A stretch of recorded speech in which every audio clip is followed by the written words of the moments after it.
네, 오늘은 청취자 박경재 씨가 월급을 받으면 다 아내 명의 통장으로 돈을 이체한 후에 집에 생활비를 쓰고 있는데 혹시 그렇게 하면 남편이 아내한테 계속 돈을 준 게 돼서 나중에 증여세를 내야 되는 겁니까? 이런 질문을 보내주셨습니다.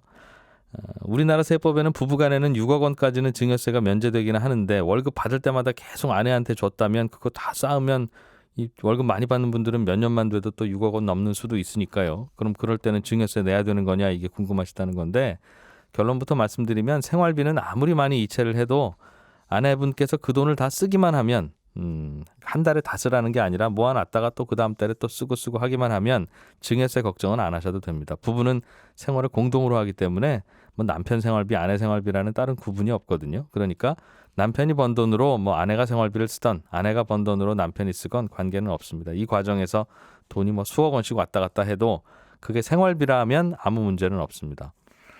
그러면 부부간에 증여세를 내야 되는 건 어떤 경우냐? 부부간에 돈이 오간 거야 그 돈을 다 써버리기만 했다면 오간 돈이 아무리 많아도 어차피 부부는 돈을 공동으로 쓰는 관계니까 괜찮은데 남편이 아내한테 준 돈으로 예를 들면 아내가 아내 명의의 부동산을 사거나 아내 명의로 주식을 사거나 또는 무슨 흔적이 남는 재산을 사거나 무슨 펀드에 가입하거나 예금을 가입해서 뭐 이자를 많이 받거나 하면 문제가 됩니다. 이거 무슨 돈으로 산 거냐고 국세청이 질문을 하게 되는데 남편한테 받은 거라고밖에 설명이 안 되잖아요. 그럴 때는 증여세를 내야 됩니다.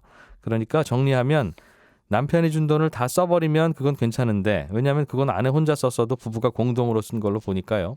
하지만 남편이 준 돈을 모아놓고 이자를 받거나 주식을 사서 배당을 받거나 부동산을 사거나 하면 안 된다는 겁니다. 이게 왜 안 되냐면 우리나라는 이제 각자의 재산에서 나온 배당 소득이나 이자 소득은 따로따로 모아서 그게 2천만 원이 넘으면 금융소득 종합과세도 하고 또 각자의 소유로 갖고 있는 부동산은 다 더해서 각자가 일정 규모를 넘으면 종부세도 내고 하잖아요. 그런데 부부 사이라고 해서 돈을 막 이렇게 옮겨 놓을 수 있으면 남편의 이자 소득이나 배당 소득이 좀 많아서 2천만 원 넘어갈 것 같으면 그거 아내 명의 통장에 또 넣어뒀다가 아내가 이자 받은 걸로 하면 이제 금융소득 종합과세를 피할 수 있지 않겠습니까?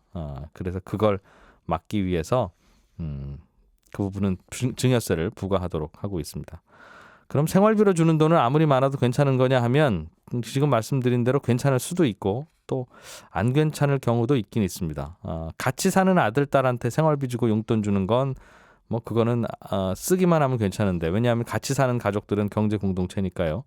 그런데 장성해서 분가해서 사는 아들, 딸한테 용돈이든 생활비든 이게 많이 들어가기 시작하면 그거는 또 증여세를 내야 됩니다. 다만 그걸 적발하기가 쉽지 않죠. 요즘엔 부모님 카드 그냥 갖다가 쓰는 생활비로 갖다 쓰는 그런 젊은이들도 꽤 있고 그러니까요. 친절한 경제였습니다. 알아야 될 것들 많이 안내를 해주고 눈높이에 딱 맞는 만인의 경제 과외 선생님